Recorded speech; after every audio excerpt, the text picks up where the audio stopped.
Oke, selanjutnya itu adalah cara untuk memasukkan saldo awal. Jadi saldo awal itu kita tinggal mengklik yang di atas sini, setup. Kemudian balance, kemudian account opening balance. Maka di sini akan muncul akun-akun yang kita perlukan gitu. Akun-akun yang telah kita buat tadi sebelumnya. Nih di sini.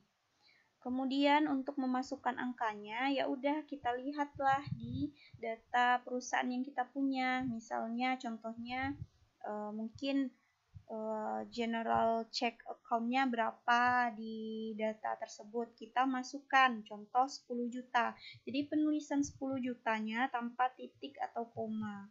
Tinggal di enter. Udah. Sejuta pula, tinggal nolnya 1. Ya udah, anggap aja misalnya sejuta gitu. Lanjut, mungkin undeposit formnya ini 2 juta gitu. Udah di enter. Kalau udah selesai, maka ini akan muncul sendiri. Tapi yang perlu kita perhatikan adalah akun kontra. Apa itu akun kontra? Yaitu akun yang misalnya kalau aset ini contohnya mungkin nanti apa ya? Di sini general check account ini saldo normalnya menurut kaidah akuntansi itu tentu ada di debit ya. Tapi misalnya pada contoh pada data perusahaan yang kita dapatkan itu rupanya saldonya terletak di kredit. Maka di sini untuk penulisannya itu diperlukan minus di depannya. Ditulis min sejuta gitu. Kalau dia sebenarnya akun ini saldo normalnya di debit, tapi rupanya di data perusahaan yang kita dapat tersebut terletak saldonya di kredit. Nah, begitu juga untuk yang lainnya, misalnya PPN outcome. PPN outcome misalnya itu kan saldo normal PPN outcome itu berada di kredit, tapi di data perusahaan yang kita miliki saat ini saldo normalnya itu terletak di debit. Maka penulisannya kita perlu memasukkan min dulu baru nilai yang tertera di data tersebut. Anggap misalnya 1.200.000. Kayak gitu. Jadi kan muncul minusnya di depan. Jadi itu ya yang dimaksud dengan akun kontra. Selain dari akun kontra, maka cara pemasukannya tetap sama. Tadi akun kontra itu adalah akun yang saldo normal, akun yang nilainya tidak terletak pada saldo normalnya gitu intinya. Atau mungkin bahasa yang lebih bakunya itu, tunggu saya lihat bukunya dulu. Nih, seluruh angka ditulis positif kecuali akun bersaldo normal debit yang nilai saldo kredit dan akun bersaldo normal kredit yang memiliki saldo debit. Yaitu pokoknya akun yang kontra gitu. Harusnya saldo normalnya di debit, tapi rupanya di data yang kita dapat dia di kredit. Atau mungkin akun yang bersaldo normal di kredit, tapi di data yang kita miliki itu saldonya terletak di debit. Nah, itu yang disebut dengan akun kontra. Udah. Oke. Kita okekan. Kalau udah, itu kita okekan semuanya. Isilah itu sesuai dengan datanya.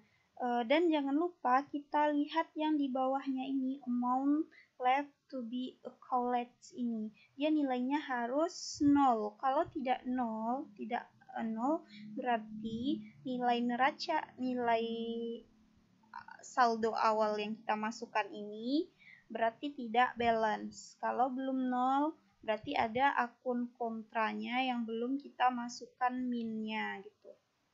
Silahkan dicek kembali. Kalau udah 0 rasanya ya udah diokekan saja. Itu dia cara memasukkan masukkan saldo awalnya. Kemudian kalau udah saldo awal, hal selanjutnya yang perlu kita perhatikan, yang perlu kita buat adalah membuat data customer.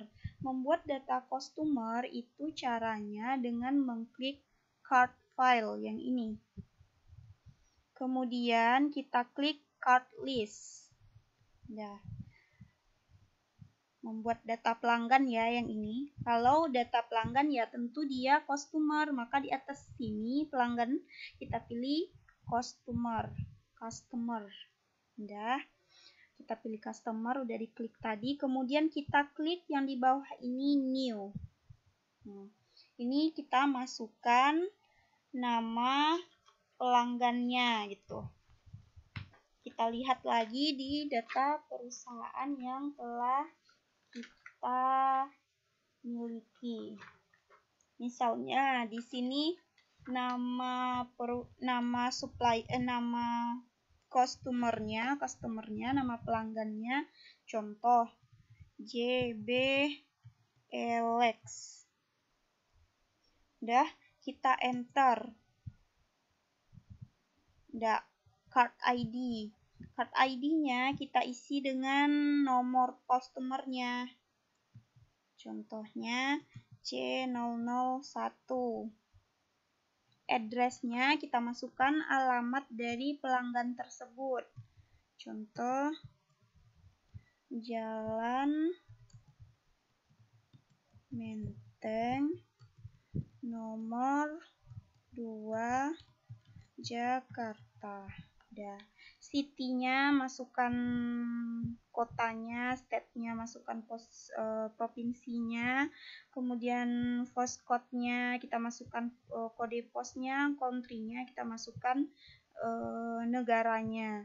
Phone number-nya kita masukkan nomor teleponnya 021 44 03 423. Kemudian kalau sudah, kita klik OK. Nah, itu cara membuat data pelanggan. Kalau masih ada yang selanjutnya, maka kita klik new ini terus.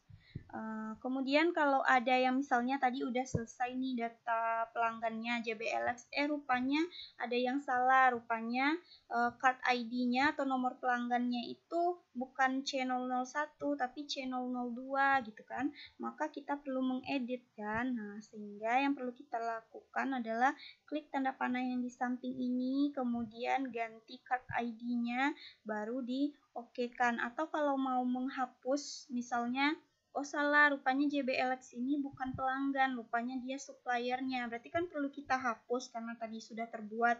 Maka cara menghapusnya kita sama, klik tanda panah yang tadi, kemudian klik edit, kemudian delete card ini. Udah, nanti oke aja gitu.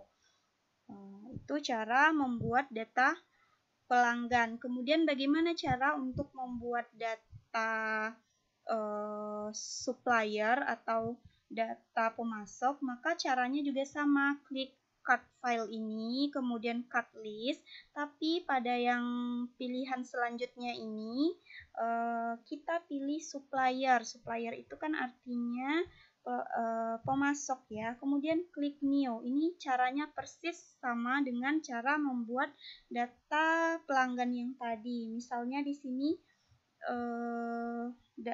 suppliernya namanya PT Sahabat Jaya. Kita enter lagi, masukkan card ID-nya, misalnya S001, masukkan alamatnya ITC Cempaka Mas, lantai 1, nomor 5, Jakarta.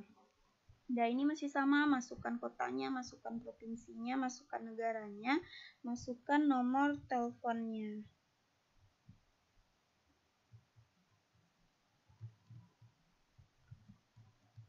Kemudian kita OK-kan. Udah. Untuk mengedit dan menghapus tetap sama dengan cara mengedit dan menghapus data customer tadi.